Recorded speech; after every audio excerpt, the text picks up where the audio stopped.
open eye, feel the waves cut through me, hypnotized. Hi, welcome to Women Plus Tech Podcast. We're showcasing amazing women who are doing extraordinary in their careers, whether students, seasoned professional, entrepreneur. They're shaping the future. My name is 𝘄𝘄𝘄𝘁. Welcome everyone. My name is 𝘄𝘄𝘄𝘁 again. So just a quick reminder, today's episode is brought to you by Suitable Focus, which is a business scaling consultancy company that offers programs, workshops, additional services, as well as a way to help you grow your companies and individual brands. Today we have another amazing guest who is a stage performer, screen actor, aspiring filmmaker, and advocacy for mental well-being. Her name is Asiphumeze. Asi, can you tell us more about yourself? Thank you so much for introducing me. My name is Asiphumeze Stuurman, like you said. I'm 22 years old. I'm a performer, yes. I'm an aspiring filmmaker, but I don't like to describe myself. I don't like to attach my personality to my the work that I do. So I'd like to believe I'm just a humble soul who's an advocate for mental well-being. Thank you, Asif, for that intro. So I know for me, when you said stage performer, screen actor, and a filmmaker, a lot of questions came to mind. I know you said you're an advocate for mental health and well-being, but I just want to start off with the stage performance stuff. Like, can you just share with us briefly what drew you into stage performance? Well, I think growing up watching TV a lot, I grew up in Eastern Cape where there were no DSTVs at that time. There was no Netflix and chill, there was no Showmax. We could only we had aerials where you had to move around with the aerial trying to find which station is going to work, right?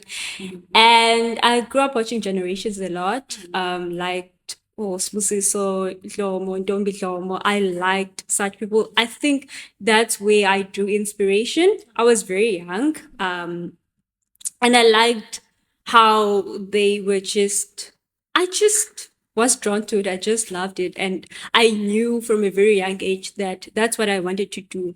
I remember being in primary and coming back to 𝘄𝘄𝘄𝗁 at home, and I just wanted to be a happy soul on TV. I wanted people to watch me and be happy, you know? So I think that's where my love for TV came from. Home, like they love TV at home so much. So yeah. Nice. What is the difference between acting on stage and also on screen? I believe acting is acting. Acting is the same whether you're on stage, whether you're on screen. But obviously there's some differences. It's the same to some extent. So obviously for both, you have to rehearse, you have to memorize a script, you have to rehearse, you have to work hard. You have to be physically fit, you have to be mentally well. Your headspace needs to be in the right space. Yeah. So, but when it comes to stage acting, you have to be present in that moment when you're performing because you only get one shot at it. You can only perform once, and if you make mistakes, you have to move on. And so I feel like that's why I'm more drawn into stage performance, because that's where you get to you learn to improvise. They say, my mentor used to say, when you make a mistake, you must don't fault yourself for making mistakes. You must just improvise and go through it, work your way through it. It teaches you to think on your feet. Basically, that's what theater does to you. And screen acting is, I feel you can easily cheat your way into it. Obviously, you have to work really hard as an actor to show people your craft, but you can easily cut when you make a mistake. And on stage, you don't get to do that. You only get one shot at it, and it has to be good. It's that adrenaline rush that comes with it that I love, having people cheering on you, and everything is happening live, and you just see faces, and it feels so good to be on stage for me. And I don't love the cutting and in the in the real acting world where on screen, I mean, where you got well, you get to cheat your mistakes, but yeah, both is acting, and you have to really work hard. You have to be physically fit, you have to be mentally fit. Yeah. Okay, that was really interesting. So my follow-up question is, you said with the stage performance, it's much more in person. I'm on my feet. There isn't the cutting and rewind and retake. Can I have that line again? So when it comes to the actual stage performance, people say you always draw from the crowd. Is that something you feel like? Yeah, Stage? yeah, you feed off their energy as well, because as they're cheering on you, you feel that, oh, well, it's that adrenaline rush that's pumping you. And also something I've realized, I remember this one time I was performing, and I'm used to dramatic performances. I'm a dramatic actor. I'm used to being sad on stage, crying on stage, being that victim, you know. I'm used to such characters, and I got to get out of my comfort zone and perform a comedic monologue. And I remember I was so anxious because I wasn't used to it, you know. But as I got on stage and people started engaging with me, laughing with me, and you realize as you're engaging with the audience and you look into their eyes, you just engage with them, just have just use them as part of your performance, use them as your props, you know. It felt so good in that moment to be able to share my joy with them, like the character with them, to as the character, to laugh with them, to have them engage with me, to be pointing at them, to be touching their hands. It felt so good.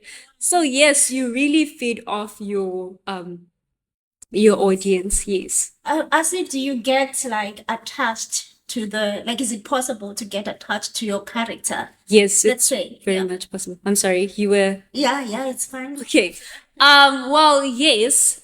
So whenever I need to prepare for a character, let's say, for example, I need to it's a drama. I've done a lot of dramatic characters. So working on a dramatic character comes with a lot of trauma that you take on yourself, because my teacher who trained me when I came into theater would say acting is not about acting. You actually show who you are. You become vulnerable to your audience. So you actually working with your own emotions. And the thing is, our bodies can't really tell whether you're acting or these are real emotions. Your body takes on whatever emotion you're feeling. So if you're gonna be feeling depressed on stage, and let's imagine having to prepare for weeks preparing for this character, you embody this person. And some actors tend to live the lives of their actors. You tend because you're trying to get into character, you try to imagine how it feels to have been sexually abused. You try to take on the role of being a victim of domestic violence and other stuff like that, you know. And so after having performed, you actually realize that you've become depressed yourself, because your body because you actually have to shake off those feelings. You actually have to work your way through that trauma that you've taken from your characters. So yes, it's easy to get attached to your character because how do you get out of that? Because there's episode, like maybe let's say there's this Scene of one. yes, and then it's very long. Maybe it's gonna take like 4 months for you to be part of. Like, how do you go back to yourself after all this? so so as an actor, you constantly have to do mental wellness check. You have to constantly engage with yourself to be able to play this character that you're playing. And so it's not that you've lost yourself, or you've put yourself on a bag. You've stored yourself on a bag somewhere, and you're waiting for the time you're done playing this character to come back to yourself. You always come back to yourself after having rehearsed or having played this character. But after when you realize that you've really taken this character's emotions and their trauma and everything, you kind of have to work. So what I usually do, I feel like a lot of people have their different ways. Some meditate, some. So what I do, because I don't go to therapy and stuff like that. So what I usually do is meditate myself. But when I meditate, I get into my feelings and try to find where the pain is. I usually do this when lying down. I love using the times maybe from 10 to 12 p.m. at night, because that's when the world is quiet, everyone is quiet. That's where I get into my own zone and my own space. And so I kind of come back to myself and ground myself in my own center. Have tried to locate where the pain is. So sometimes you find when you so there's this breathing process that you do. So you kind of have to tense your body, really tense your muscles, and then let go. And then you realize that all the tension that you were feeling is really, you can really feel it, and you're more in touch with your body. Getting in touch with your body first, and then going into the breathing process where you actually breathe from your diaphragm, and that's when, and trying to locate where you feel the pain. And sometimes you notice that you can feel the pain in your chest, and sometimes in your heart. Like you can feel that physical pain in your heart, and that's the sympathy you carry for your characters. I feel like that's the beauty of acting, where you actually carry empathy for the character that you're playing. And yeah. I will literally get lost to that character. Well, thank you, Asa, for sharing that. So I just wanted to find out more, like, what inspired you to get into advocacy for mental health and well-being. So, did I really have an inspiration? I think from my own challenges as a human being, I wouldn't say I was inspired in a way, but I just kind of got into it because I've always wanted to better myself. So there was a point in my life where I was really going through really I was down and under, and I had to find a way to maneuver. And so because I love self-help books, I love reading, I love knowing what I could do better with myself, how to grow, how to move from something. And I know that listening to people and reading actually helps. So I started reading self-help books. I'm not very good with remembering names, but I know there was a book I was reading about practicing self-compassion within yourself and how that helps. I think that's when it started, and then I wanted to know more. I started listening to podcasts. I started to there's these girls on YouTube that I like listening to. Their podcast is called Thought Digest.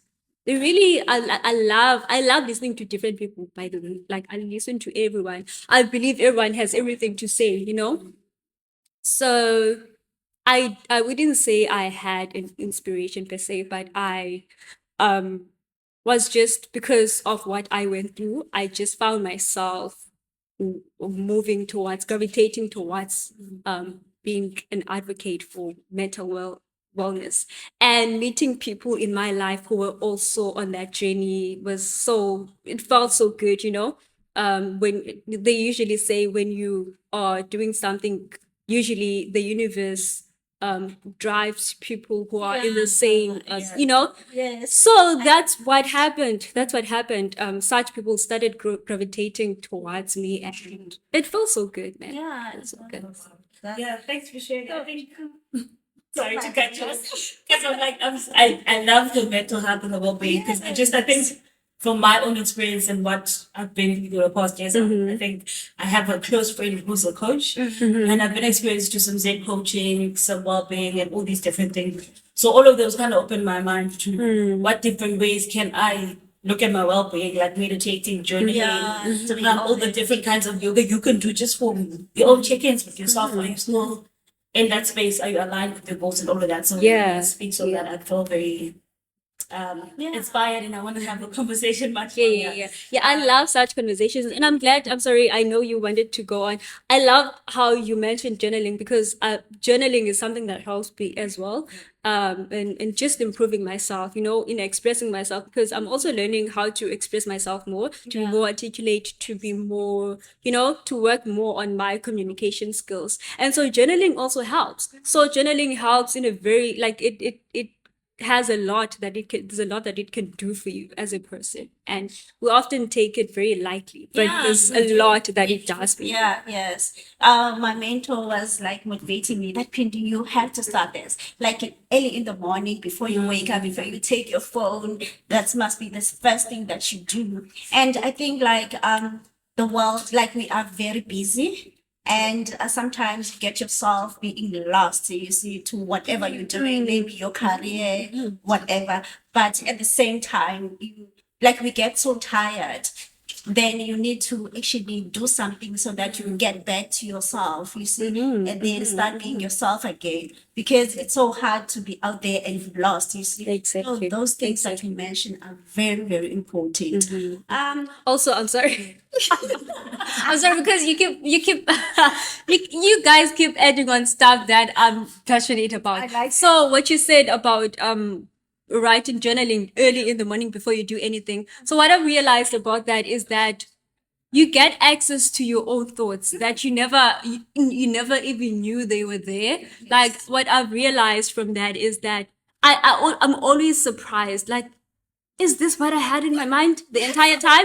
So my mentor told me that I needed to, like, before I touch my phone, because my phone is the first thing I used to touch in the morning. Before touching your phone, you have your journal next to you, beside your bed. And when you wake up in the morning, you write everything down. Oh my gosh, the magic that comes with that. Like, when I go through my journal and I'm like, oh my gosh, my morning thoughts, we call it morning thoughts. My morning thoughts are crazy.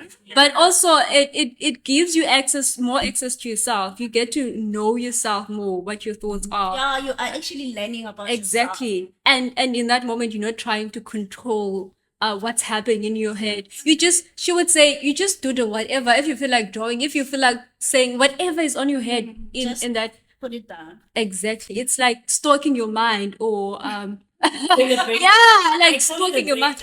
Because I think I don't forget, guys. Morning is like, for me, end of the days when I feel like it's the best, because I've experienced so much throughout the day. So I'm definitely like just letting go of all of that, putting it on my journal, and I know I'll sleep proper. And even when I wake up, I feel refreshed. As compared to days when I don't journal, there is a huge difference. It's either I'll wake up at night or midnight and all of that. So it always, I think it varies from each person, and to what your preference is and what works for you. So that's the great thing about being mindful and also going on that journey. We find what works for us. you. It's not one solution for everyone. Exactly. Yes. Would you say you struggle with consistency in journaling? Initially, when I started, I would say so, but now it is a habit for me. So I even feel bad for not journaling at night. Which means the next day I'm going to journal in the morning. Okay. So it's become like a ritual for me. Whenever I'm at my desk, journal and whatever. So it's kind of, I don't want to say coping mechanism, but it's my I feel like it's a healthy coping mechanism. Yeah, I'm also taking it with myself and making sure that, because we go through the day. Maybe I wasn't present in a certain conversation. When I replay it, I'm like, actually, you know what? This person was saying this. And I didn't take note of it because I was probably thinking about other things. Yeah. So now that allows me, do I want to have that conversation further, or do I like, okay, it's fine, I'll leave it for that moment. So it's really amazing. Yeah, it is. It's really amazing. Morning are Mind-blowing for me. So for all the ideas, you see, I am the person who always come up with new idea. She even said I'm a idea generating machine. Every conversation is new ideas with her. And when I wake up in the morning, I'm always excited. Oh my goodness, I can add this to this idea, like all the time. at some point I'm like, okay, I think I need someone who's gonna say, okay, Pinto, hold on now. You need to focus on this because I always have new ideas all the time. But why would you need to hold on? Just jot everything down. Yes, like you need someone that's like who guide you. Yes, you need a guidance as a person, I guess. You can have all the ideas, but at the end of the day, someone to say, okay, this is A and B. Someone who have like experience to whatever, like Okay, yes. okay. So that's what I'm talking about. So to help you structure Yes, everything distracted. perfectly. Because I get so excited. I'm that person who gets so excited about everything that I'm thinking about. So that's just me. So my next question is there, so I think Upindi briefly asked the correlation, or is there any, how do I want to phrase my question? So when it comes to well-being and tech, is there any connection that you see, or is there anything that you feel like for you is there or that's beneficial for what tech is offering in regards to access to well-being, access to apps, and like you were saying, personal AIs to help you have such conversations? Like some people don't go to therapy, some people don't have access to another individual or friend that they can offload off or feel like when they write, it might get, someone might get access to it, but now when it's on their phones, it's a little bit more private. They are the only ones who can do it. Is there any, do you feel there's any tech for you that you're using, or is there a connection or a benefit to actually having tech and the wellness and mindfulness journey that you've been on, or just if you No, I've never used any. I mean, okay, but I access most of the stuff I listen to on YouTube. So I listen to podcasts. I'm not sure if that falls under tech, but if when it comes to applications, I would never say yes. I've never used any applications with regards to that, but I know of people who use personal AIs as their best friend, and that's where they get to dump everything that's on their minds. And I feel like it's easier for some people to to open up to personal AI than to open up to someone else, because it's not everyone that's able to open up to someone else. Some other people struggle with that. And so and some people don't have access to therapy because they, like, especially in our Black communities, it's really hard to do so. So I feel like it is beneficial in a way. But personally, no, I haven't. Okay.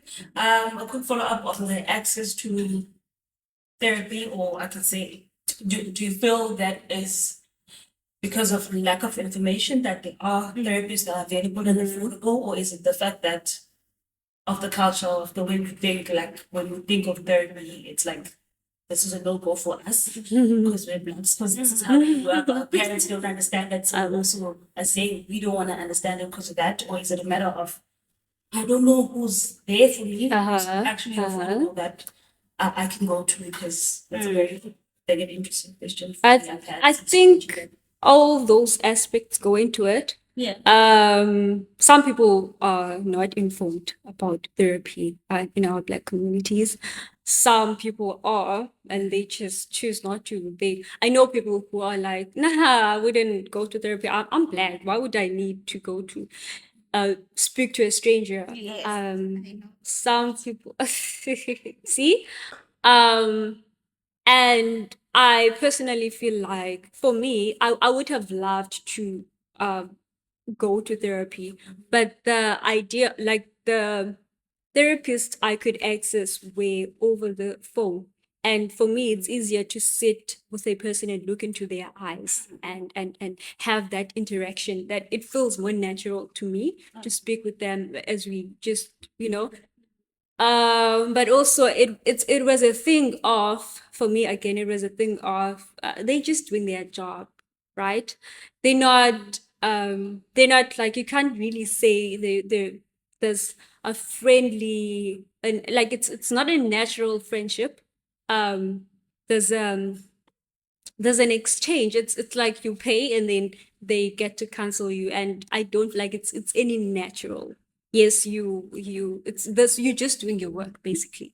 And so after listening to my problems, you go on to the next person, and I would like to have someone carry those burdens for me. If I were to choose my own therapy, you know, I'd have I wouldn't like to go about it the traditional way. So I think that's why I'm not into therapy myself, because of how I view it. But yeah, I hope I did answer your question. You did, and you were just, I think, yeah, it's very interesting what you said about that they're doing their job, first of all. That's not a friendship.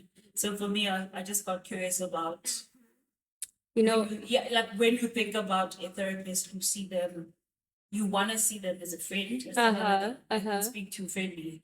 And I think from my experience, those take time to build.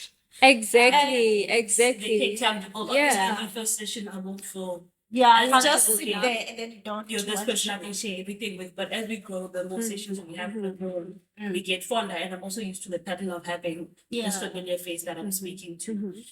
But yeah, Yeah, and Also, oh, sorry. Yes, you can go. You can go. also like it does makes me understand those people who are like only say no, I can't go. They like why would I go to a stranger and talk about my problems? So like yeah, I understand now when you put it that way. You see. Because I feel like also emotional connection goes a long way. I like to feel that level of connection emotionally with a person. So I think I would personally feel comfortable sharing with someone I'm really close with. Like I have a really strong support system for my sisters. I really have a strong support system from my friends because I'm used to them. We have that level of understanding and that emotional connection. So I can't really say therapy would work for me because I'd sit there and think, yeah, I get you, but you don't really get me in that sense because you're just here doing your job.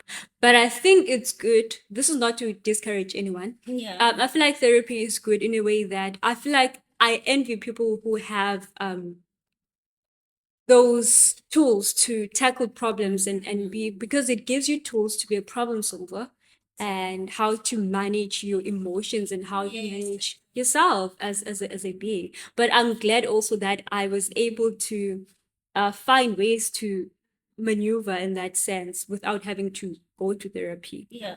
Yeah. And we need to like be open-minded that like we are different as people. So we actually like what helps me won't help Doesn't you. necessarily. So yeah, in that sense, we need to actually know that okay, that's why you need to know yourself. I mean, yeah, you need- Self-consciousness is really important. okay. My follow-up questions. Thank you for those lovely insights. So when it comes to mental health and well-being advocates, are there any specific projects, I could say you're working with organizations or initiatives that you feel or you have taken part with or in partnership with in promoting the awareness or actually just working with people? Honestly, I would love to do that, but I haven't found time and space. I haven't met the right people who would get me into those things. Also, I haven't, because I can also put the fault on myself. I haven't made time to find such spaces and such people. But what I do is I try to be there for my people, for everyone that I come across. I try to have such conversations because I feel like these are conversations we don't normally have in our Black community. Yeah. Yes. Being a Black person means that you neglect yourself. We tend to neglect ourselves. And I'm big on taking time to yourself, grounding yourself in your own center and see how that works magic for you, So in the meantime, I haven't done that, but I'm hoping to extend soon and do have those. Yeah, like also with the Gen Zs, we understand a lot. We more I'd say there's more advocacies for mental well-being, and it's really good. It's a really good it's a pleasant thing to see, to watch. Yeah. Gen Z. Gen Zs. I'm part of the Gen That's Zs. interesting. I'm part of the Gen Zs, guys. These are like, where do I fit in? I'm part of the Gen Zs. I am looking. I feel like Gen Zs are like the parents of these. We are like your parents, guys. All of you are our sons and daughters. You know, So much credit. we're the new parents, guys. Age is just a number. I know. Like we are the new parents, guys. Yeah. Be real. I want to go back a little. No? I'm interested to know, how do you prepare for a role, like mentally and physically? Okay. Yeah. Okay. So physically, I have to exercise. I have to do because I'm an actor. Okay, so it differs with theater and screen again. So when it comes to theater, there's a lot of physical fitness that goes into it. I'm a homebody and like I love being a couch potato, right? So when I get a role, I have to do a lot. There's a lot of work that I have to do because I have to catch up. So there's a lot of exercising. You have to maintain a certain physical fitness that you have to. And then because there's a lot of movement in theater. You have to carry stuff around. You have to, there's blocking happening. There's a lot of moving around. And also you must, when it's, at times when you're close to your performance, there's a lot of work that you have to do. So you must be physically fit for that. And so also there's vocal warm-ups that you have to do. You have to do a lot of vocal warm-ups to be able to project your voice. Because those are vocal warm-ups, there's tongue twisters to help you articulate yourself well and better. So you're able to speak to a huge audience.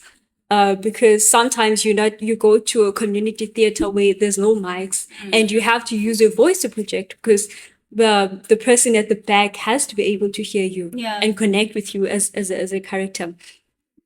And then when it comes to screen, also you have to maintain a sense of stillness, which is something I still struggle with. I find beauty in stillness, you know. But I still struggle with it. It's so fascinating to me because it's something I haven't mastered yet. So my mentor would say, I love how you are as a stage performer because it's something I'm used to. I trained in theater. But when it comes to screen acting, there's no lots of movement. You don't move around because in theater you have to portray emotions with your body as well. If I'm scared, you need to see me shaking. You know, you need to see me being vulnerable with my body as well. But on screen we focus on your eyes. We see the truth, the honesty in your eyes. And so I struggle to maintain that stillness. It's something I'm still working on. But mentally, you have to be in the right headspace. That's why we are encouraged as actors to always work on ourselves, on our mental well-being. You always have to come back to center, check with yourself, check where you are mentally, check if you're in the right headspace to play the character that you're playing. Obviously, you can't be, let's say you have to play a comedic monologue. You have to be ready for that. You have to to remove yourself, remove Asiphumeze from the character and be that character. You have to remove everything, your burdens, everything, leave them on the door. When you enter the stage or when you enter the scene where you're going to be playing at. So there's a lot of you have to leave yourself behind, basically. You have to leave yourself and bring honesty and truth. Leave your burdens, bring yourself to stage, leave your burdens, bring your truth into it. Bring your truth and honesty into it. Play that character with honesty. Yeah. Well, thank you for those elaborate thoughts. So I wanted to know, so obviously your screenplay and you said you're aspiring filmmaker. Yes. So I just wanted to understand from you what drew Me you into from being on screen to being behind the screen and all that. What challenges have you faced, if any, from that transition that you've done? Okay. So I trained in theater, right? And when you get they taught us we had to write poetry. And that's when I found out there were a lot of people I engaged with who were poets. And I honestly never was interested in poetry until then. I fell in love with poetry. I then started writing poetry. I loved poetry. I lived it. And then after some time, I realized I wanted to write short plays. I wanted to write short stories. And that kind of drew me into television now, because I wanted to gravitate towards screen. And so I wanted to write. The idea was me writing my own stuff and directing my own stuff, because I love to have that sense of control, you know? And so that's when I was like, you know what, so I could get into training and kind of check how it's going to work for me. And so I got into training, and yes, I was very ambitious, telling them how I want to be a director. Like, guys, the only thing that I'm here for is to write and direct. And they're like, yeah. They're like, yes, we get you. So the lady who was interviewing was like, yes, we get you. But unfortunately, we don't focus much on that. We focus on the logistics, the technical side of it. I'm like, yeah, I get that, but you will need directors, And so I was like, so I had to come back to myself and think, do I really want to go into this? Do I not? I mean, they're not really directing more.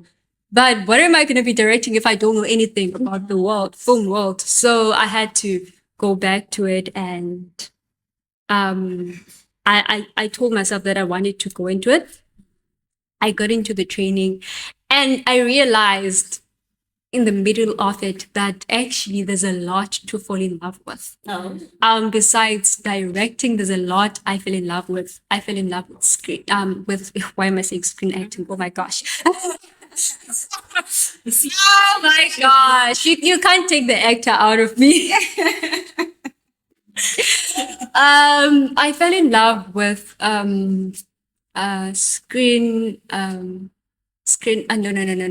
set designing, set dressing. I fell in love. So we did a lot because we had to improvise a lot. We didn't have any. We couldn't even say we were low budget films. We didn't have any budget for student films, so we had to do a lot of improvisation, and with that came ideas, and you had to have a level of creativity within yourself. And so that's when the love for scene dressing came about, because I realized that actually this is fun. I love doing this. I love transforming a garage into a bedroom. I love transforming a garage into a kitchen. I love transforming a garage into a living room, I love how we can cheat television to make it believable, I fell in love with I've always been a writer. I fell in love with lighting work. I love how lights can determine how the scene looks like, and the mood it has on you, and the impact it has on you as the viewer. And we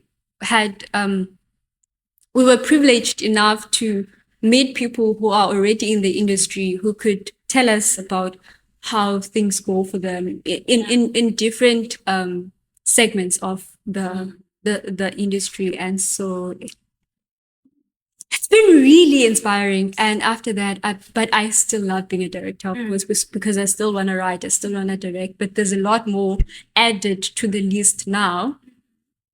But yes, it goes with goals, because I've set goals for myself, and for the year, I'm just focusing more on being a creative director. Yeah, it's always great to not limit yourself, and then just say, and just see things around and try and see where you actually fit and what you would love. Like you would never know. I always say this to my 4-year-old daughter. When I make something, maybe she have, I don't know, mommy, I've never eaten this before. And then I say, try it. Just one spoon, and then you would decide if you like it or not. Exactly. Yeah, sometimes she won't, and then when she actually say, okay, I will taste it. And say, oh, I like it, and then we tell her, you see, you need to taste it, and then we decide from that. So yeah, I think as people also, we just need to try things around and say, not saying that, okay, I'm just this person, and then that's that. Yeah. To not box yourself. I share the same sentiments with you, but I don't agree when it comes to food. Oh my gosh. I would never do myself like that. I'd always go for the food that I don't like trying out new stuff when it comes to food and drinks. So we know your limits. Someone about that. I'm always wondering, like, how do you judge food? Like, but there's I judge with by the look or like the scent, because I have to smell first and see if I would love to, and how it looks also, because I feel like what matters is presentation. So presentation matters a lot. If I don't, it's not engaging as I'm looking at it. I don't wanna. And it is the saying for us is before we even. Yes, that's the what's the saying. Visually pleasing. Then you want it now. Yeah. I don't agree with you. Please, guys, let us know. You're not a human being. You're not a fully developed human being. This is a public conversation, so please let us know in the comment section whether you guys eat visually or you have to smell the food first, because that's definitely an interesting topic that I get. Yeah. You're really a different breed. She's a different breed. Actually agree with me, guys. Will agree with me.